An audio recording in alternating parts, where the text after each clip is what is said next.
And another one. And another one. Merging the timelines. Merging the timelines. Merging the timelines.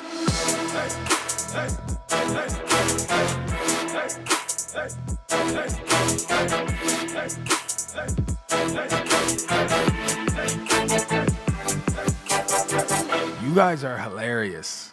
I get it. Just a wacko on the internet. Today's gonna be a quick one with my girl, Cissnei, Rasen Shuriken. Because this one's easy and it's undeniable. So once again, welcome back. This is gonna be another part in the series of merging the timelines. We're merging them for the one timeline. Get on board. Let's ride this rodeo together, okay? Because there's no point of arguing. There's no point, because you already know the truth.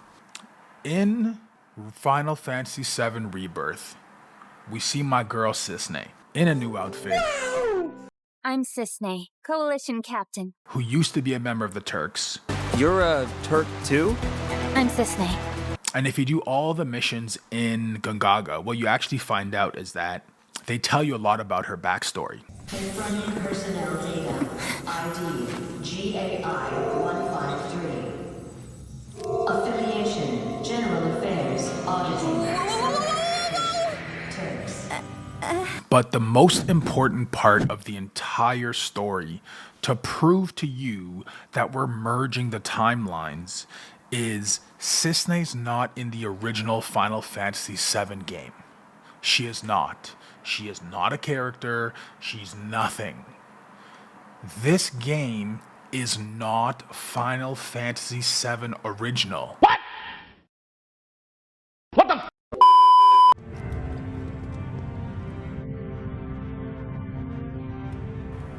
For the 100th millionth time, we are not playing an upskilled version graphics of Final Fantasy VII Original. We are playing a complete retelling of the original story.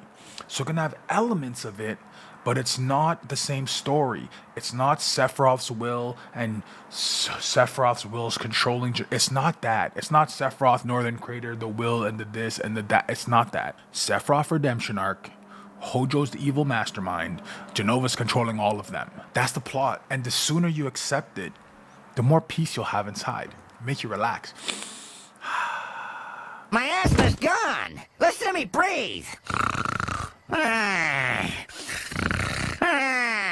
would Sephiroth save Cloud from the mid-somn or whatever the hell they call it now?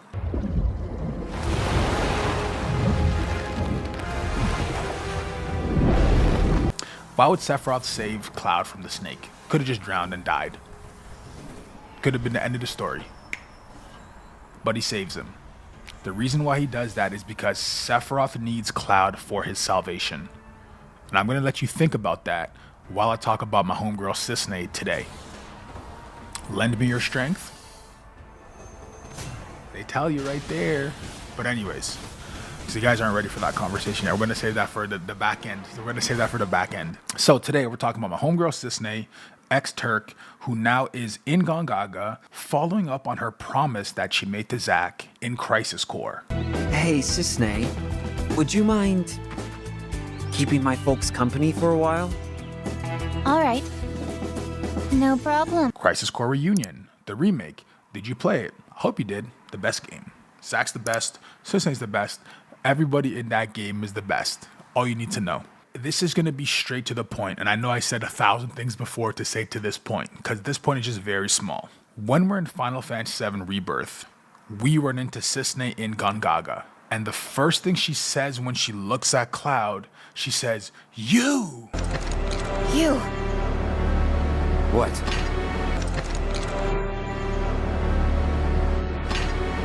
Hey, Cissnei. Been a while. Zack. The fugitive sample. Is it you? It would appear so. What did they do to you in that place?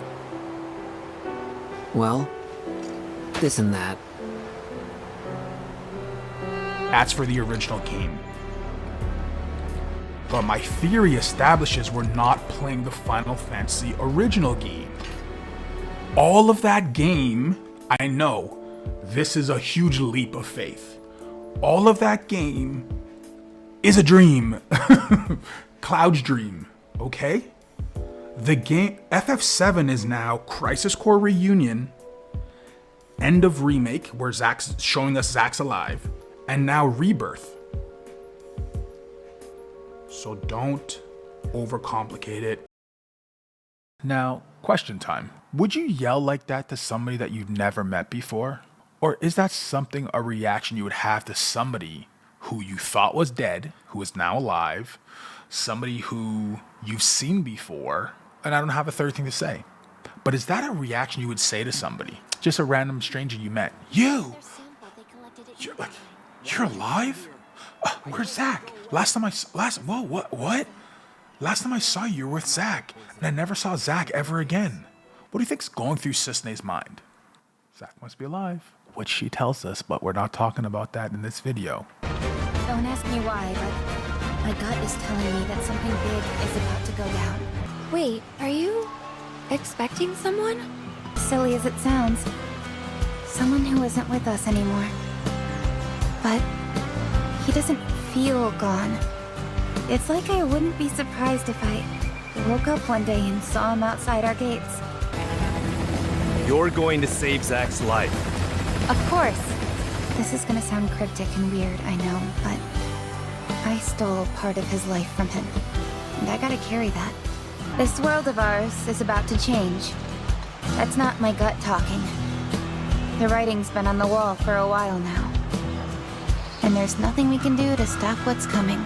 This is about merging the timelines, about merging the timeline from Before Crisis Reunion to FF7R Rebirth. And the merging part is very simple. Cissnei is not in the original game. Cissnei is not in the original game. Cissnei is from Before Crisis. Before Crisis is canon. Nomura says you need to play FF7 Crisis Core because it's canon. What do we have from Crisis Core? Canon of Cissnei. What do we have in OG? No Cissnei. Cissnei is now in Rebirth. So the Cissnei from Before Crisis is the Cissnei from Crisis Core. Merging the timeline. One timeline. We know that the Cissnei that saved Cloud offered Zack the bike, called the Turks and said, hey, you know what? Hey. They've gotten away. I can't find them. Blah, blah, blah, blah, blah, blah, blah, blah, blah. They let them get away. Let them escape. That's Cissnei. Cissnei's our homegirl. So of course she's confused when she sees Cloud. She's like, what the heck is going on here? She's all kind of confused. She might even think Cloud killed Zack because she's like, why the hell does this guy have Zack's freaking sword? Makes no sense. I know. Which leads to my bigger theories from we're not going to talk about, but all this is in Cloud's dream. And if you look at the end, the don't look up scene where Cloud says don't look up and thinks Aerith is alive, all of a sudden you guys say, oh, maybe we're in Cloud's mind. Maybe we're in Cloud's dream. I've been saying that since last game.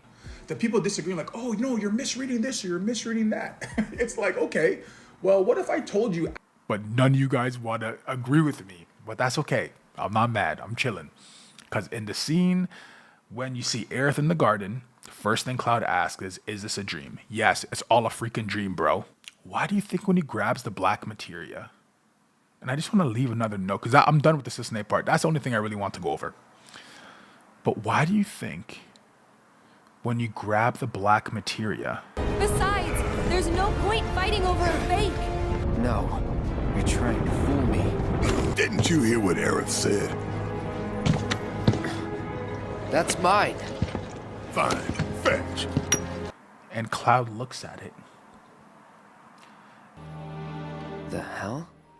It looks exactly like the galaxy that's behind him in the edge of creation.